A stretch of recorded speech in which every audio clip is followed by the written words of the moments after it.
In this video, here's what we'll cover: what social anxiety disorder really is, why it isn't just shyness, the Clark-Wells model, why it persists, what CBT actually involves, practical first steps, and where to get help. Picture someone who gives the presentation, goes to the dinner, and answers the question in the meeting. From the outside, nobody notices a thing. On the inside, it's a very different story. 2 days later, every word she said is still running through her head. She saw her colleague's expression shift for a second midway through her answer, and she's been replaying it ever since, certain she came across badly.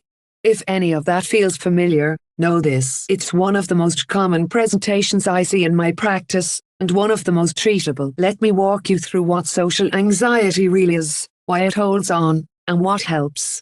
So, what is social anxiety disorder? It used to be called social phobia. At its core, it's an intense, lasting fear of situations where you might be judged, of acting in a way that seems embarrassing, foolish, or not good enough. And it isn't only about big public events. For many, it stretches across ordinary moments too: work meetings, phone calls, eating in front of others, even making eye contact in a corridor. To meet the diagnostic criteria, the fear and avoidance must cause real distress or interfere with daily life, and last at least 6 months. It's usually a long-standing pattern, not an occasional bad day. Now, this is not the same as shyness, and that difference matters. Shyness is a temperament, a leaning toward quieter, familiar settings. Most shy people cope well enough, even if they find such situations draining, and shyness doesn't usually get in the way of daily life. Social anxiety is different in 3 ways. First, the intensity, not mild discomfort, but strong fear, often with physical symptoms like a racing heart, trembling, sweating, or blushing. Second, the content. The fear is tied specifically to being judged, to a deep belief that you're inadequate or unlikable. And third, the impact. The person either avoids feared situations or endures them with distress that limits work, relationships, and daily life. Australian research puts the lifetime rate at around 8 in every 100 people. Yet the average gap between when symptoms start, often in the teens, and first getting help, is more than a decade. That's a long time to carry something so treatable.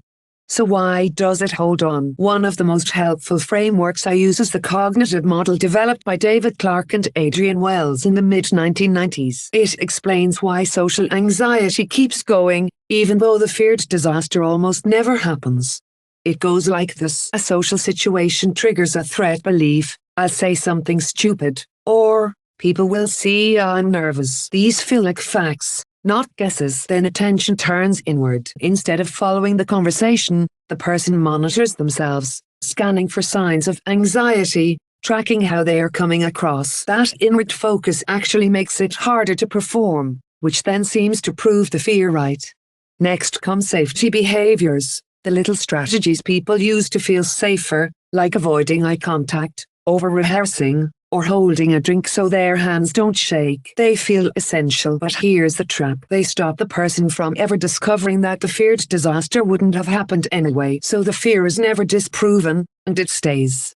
Finally, once it's over, comes the replaying, going back over every moment, deciding what went wrong. That rumination almost always leans negative, and it feeds straight into the worry before the next time.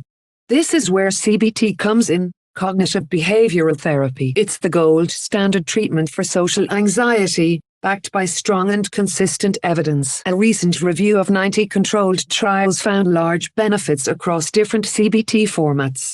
Here's what it looks like in my practice. We start with a clear map of your pattern: what sets it off, what thoughts show up, and which safety behaviors keep it going. Then we work on the thinking, examining those automatic fears against the actual evidence. We look at the safety behaviors together and plan to drop them, step by step, so your brain sees that the feared outcome doesn't arrive. We practice attention training, shifting your focus outward, onto the other person in the conversation, rather than onto yourself. And we build a ladder of feared situations and work up it at your pace, starting with the moderately hard ones. Exposure is always collaborative and fully explained, never about being pushed or caught off guard. Medication can help too, especially in more severe cases. SSRIs are the usual first choice in Australia, and a GP is the right person to start that conversation.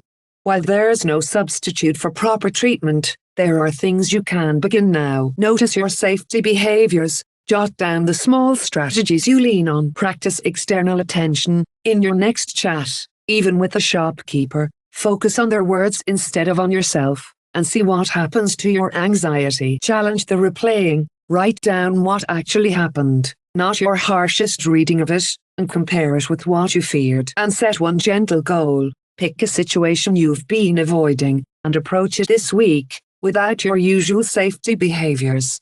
I want to leave you with this. Social anxiety is not a fixed part of who you are. It's a clinical condition, and it responds very well to treatment. At Potentialz Unlimited in Bella Vista, I offer individual CBT for social anxiety, with Medicare rebates through a GP mental health care plan. You can read the full guide, or book an appointment, using the links in the description below. Before you go, here's a quick recap of what we covered. What social anxiety disorder really is. Why it isn't just shyness. The Clarke-Wells model. Why it persists. What CBT actually involves. Practical first steps, and where to get help.